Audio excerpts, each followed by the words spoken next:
La ciudad alemana de Colonia está evacuando a más de 20.000 habitantes tras el descubrimiento de 3 enormes bombas estadounidenses de la Segunda Guerra Mundial aún sin detonar.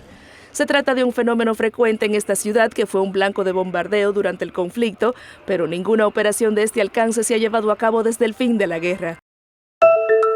We will not allow people to enter our country who wish to do us harm. President Donald Trump is banning travelers from a dozen countries starting Monday. He cites security concerns and says it's hard for the U.S. to vet visitors from those places. As part of the role of the executive branch is to enforce the border laws of the country and to use discretion and judgment to protect the safety of Americans. The ban is for nationals of Afghanistan, Myanmar, also known as Burma, Chad, Republic of the Congo, Equatorial Guinea, Eritrea, Haiti, Iran, Libya, Somalia, Sudan, and Yemen. Trump's proclamation partly restricts the entry of people from 7 other countries.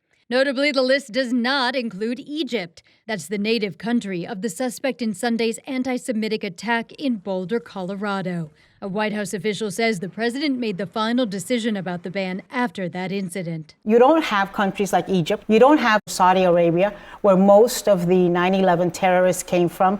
So it seems to me like he cherry-picked which brown people he wanted to exclude. The ban doesn't apply to lawful permanent residents, existing visa holders, and certain visa categories. It also allows exceptions when the Trump administration determines U.S. national interests are at stake. They do have a responsibility to act responsibly in terms of who comes into the country, but we'll see where this all shakes out.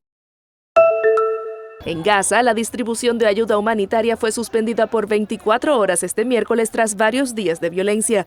La controvertida Fundación Humanitaria de Gaza, respaldada por Estados Unidos e Israel, dijo que sus centros cerrarán temporalmente debido a tareas de logística para mejorar su labor, en lo que las fuerzas de defensa de Israel preparan las rutas de acceso. Autoridades palestinas han denunciado que decenas de personas murieron al recibir tiros al acudir a estos centros.